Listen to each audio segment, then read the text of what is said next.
Welcome back to Behind the Veg. Doing something a little bit different today. I'm going to show you guys how we plant our lucerne. So lucerne primarily used for horse feed, also called alfalfa in some parts of the world. So yeah, come along and I'll show you how we plant lucerne. So this is what the lucerne seed looks like.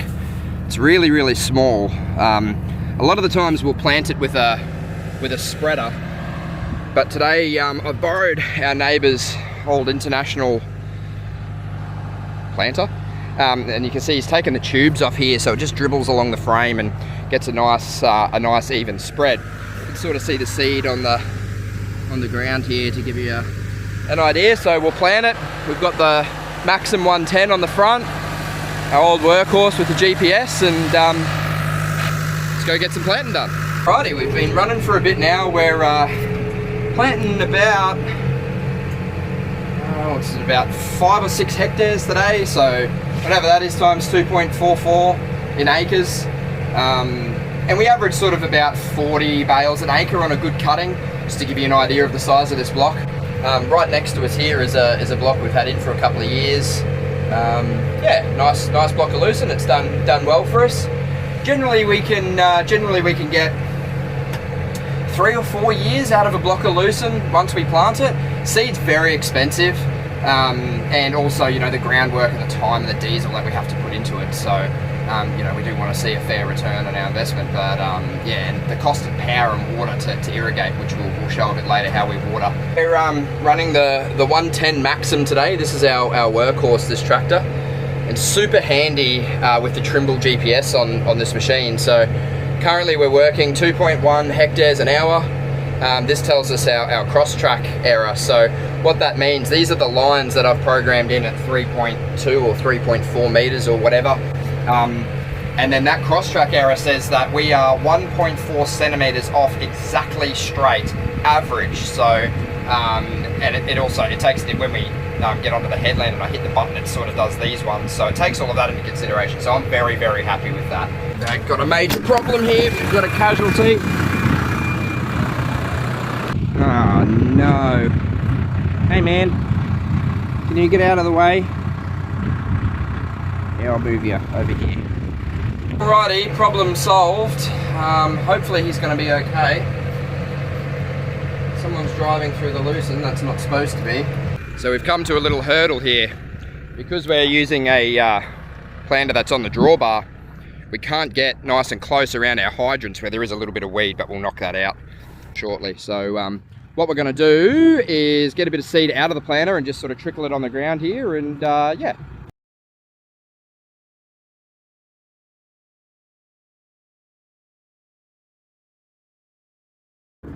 See how that goes.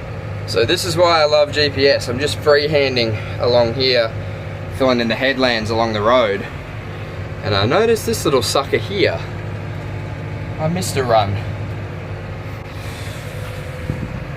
Ooh, that would have been awkward in a couple of weeks if we didn't spot that. Righty, planting's done. Planter's unhooked. We're over here at the harrows. So just to give you a bit of an idea of how these work. Harrows push into the ground, and then we use them they cover the seed over. So we just give it a gentle scratch. That covers the seed over. You'll sort of see in the block here that there's these wheel tracks from where the tractor and the planters run. And there is seed, heaps of seed sitting in the wheel tracks, so that's really good. And we have got that little bit of weed we spoke about before. So what we're trying to do is knock those wheel tracks out, sort that weed out, and then these tire rollers on the back, they push the soil down, help with our seed contact, and then we will get the boom irrigator, which is sitting up there. And we'll set that up and we'll water it in tonight.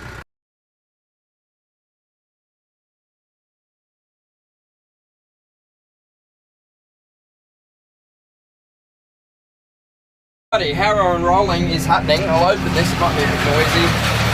Just giving you guys around here. So we've got the harrows just tickling the ground, bit of dust flying, the rollers are rolling. It's all happening, and the boys are over here cleaning out the end of the boom. we can set up and get watering.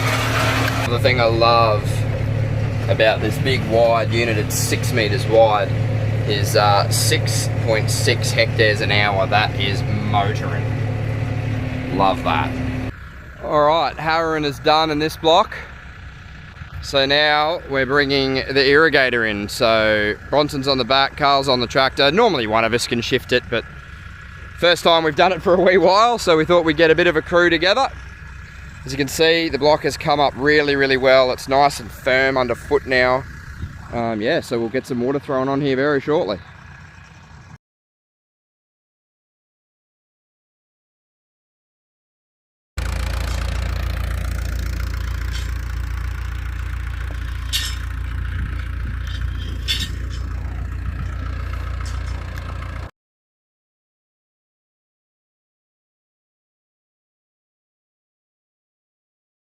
Alright, we finished up.